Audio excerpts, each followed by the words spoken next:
Hello, students. This is Neha Arora, and today the chapter that we are going to start is the second part of Lost Spring, and it's the second story. The title is I Want to Drive a Car.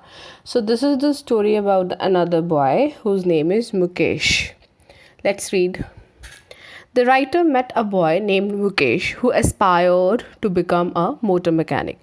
Aspired means he wanted to become, this was his goal. His aim was to become a motor mechanic. She asked him if he knew anything about cars. The boy was confident and replied that he would learn to drive a car. His dream was far away from reality, and although the boy was confident, he would succumb to the societal pressures. He lived in Firozabad, which was famous for glass bangles. The writer felt that the boy's dreams would not materialize. It means that the boy's dreams would never come true and gradually get influenced by the dusty streets of Firozabad. It means that he will forget about his dreams because of the conditions and the place, the surroundings where he was living. He was living in Firozabad. She wanted to say that as every family in the town of Firozabad was involved in the glass bangle industry, so would Mukesh do with the passage of time. She tells us that Firozabad was the main town of India for the glass blowing industry. The families had been involved in working at furnaces, welding glass, and making bangles for generations. They made so many bangles that it seemed that they made bangles for all the women of the world. Mukesh's family was also involved in the profession of glass bangle making. They were not aware of the law. They didn't know that it was unlawful to force children to work in such glass furnaces. Glass furnaces, the furnaces which are really very dangerous for normal people, and they made children to work in those furnaces. So it was very risky, and it was also a child labor, which was actually not allowed. It was illegal. But this community, the community in which Mukesh was living, they were unaware of this law that children were not allowed to work and in such dangerous conditions. The workplaces were hot. So these were the conditions that I'm going to tell you. The workplaces were hot, dark closed rooms without ventilation. The writer felt that if the law would come into force, it would reduce almost 20,000 children from these inhuman places where they were forced to work hard during the daytime. They often ended up losing their eyesight also. So, this was the hazardous work, but they were meant to do it, they were forced to do it. Mukesh was happy as he took the writer to his home. He felt proud as he informed her it was being renovated. The house was renovated, and he was feeling very proud. They walked down streets which were full of garbage and gave foul smell. The streets were lined with slums which were unsteady. The walls were falling apart. The doors were unsteady. There were no windows and were full of families where people lived along with animals. They reminded the writer of the prehistoric man who lived just like animals. Mukesh stopped in front of one such door, hit it hard with his foot, and pushed it open. The house where Mukesh lived was partially constructed hut. In one corner was a firewood stove made with dead grass. A vessel with spinach leaves was kept on it on the ground. There were more plates with chopped vegetables in them. There was a thin young woman cooking the evening meal for the family. Her eyes were full of the smoke coming from the stove, but she was still cheerful and smiled to see the writer. She was the wife of Mukesh's elder brother, although she was not much older than Mukesh. She was a responsible person and was worthy to get respect from the family as the daughter in law of the family. She took care of three men her husband, Mukesh, and their father. As Mukesh's father entered the house, the daughter in law hid behind the wall, covered her face behind her veil. Veil means ghungat. It was a tradition for the daughter in law to hide their face in the presence of the older male members of the family. The elder here was a poor bangle maker. He had worked hard all his life, first as a tailor, then as a bangle maker. He was still not able to either renovate the house or send his sons to school. He had just managed to teach him the skill of making bangles. So it was a tradition in the family, and they never tried to do something different. Actually, they never tried to come out of their situation, they never tried to change it. Mukesh's grandmother justified her son by saying that he was destined. Destined means उसकी किस्मत में लिखा था. He was destined to make bangles as it had been their family profession. She had seen her husband become blind due to dust from the polishing glass bangles. She said that their family had got this art of bangle making from God, and so they had to carry on the tradition. So this was kind of thinking, this was in their mind, that they never changed their situation, they never changed their condition. They were born in a particular caste which had to follow the profession of bangle making. All their life, they had just seen these glass bangles. They were everywhere, in the backyard, in the next house, in their yard, and in the streets of the town. There were huge spiral bunches of bangles in different colors like gold, green, blue, pink, purple.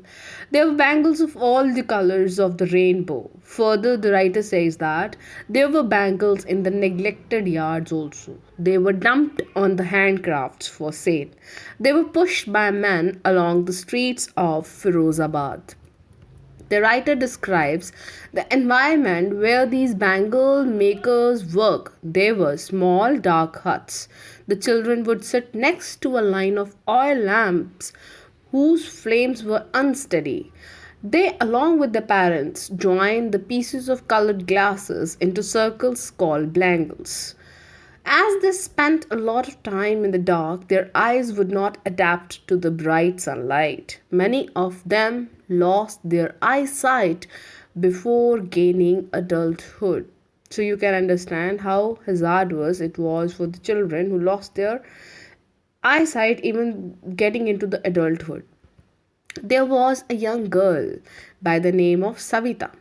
She wore a faded pink colored dress. She was sitting with an elderly woman, and they were joining pieces of glass to make bangles. Her hands moved like a machine, just like the tongs of a machine.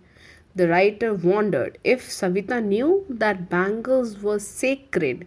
They were a good omen for a woman's wifehood. Means the bangles were worn by the married woman, and the child, Savita, a kid, she was making the bangles. She didn't know, I think she was not aware of the importance of bangles, but she was indulged in that profession.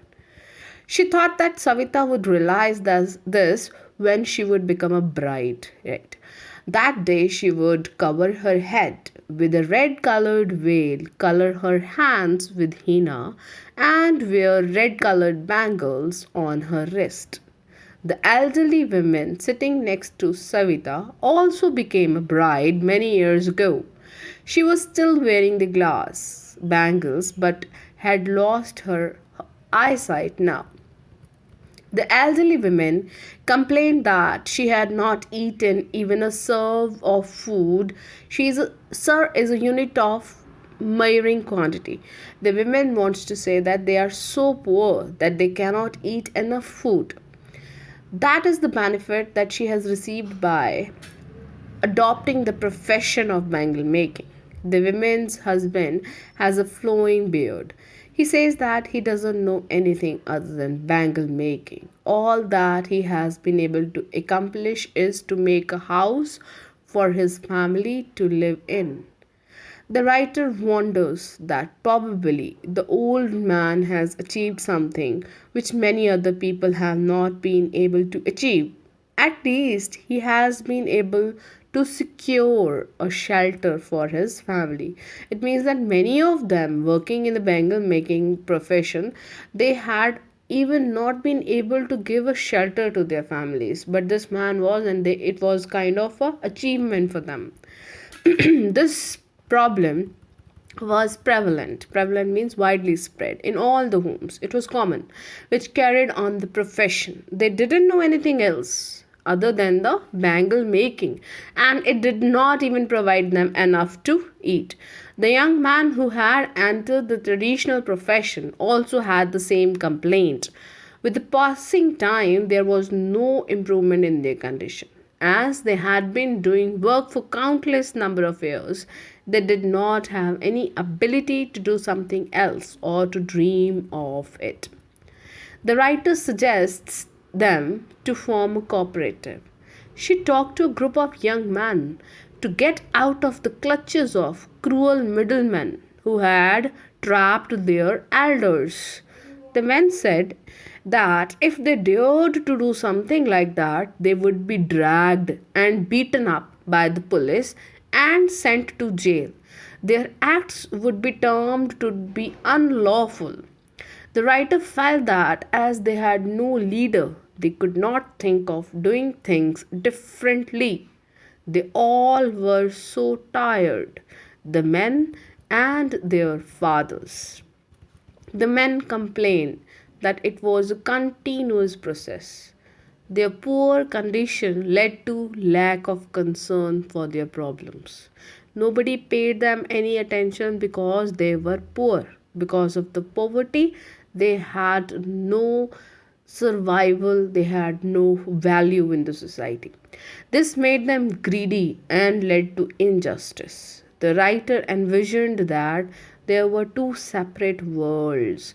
One was of such families who were stuck in poverty and the pressure of doing traditional profession according to the caste in which they were born. And the other world is a never ending cycle of money lenders, middlemen, policemen, law keepers, government officials, and the politicians. Both of these worlds had forced the young boys to follow the family traditions.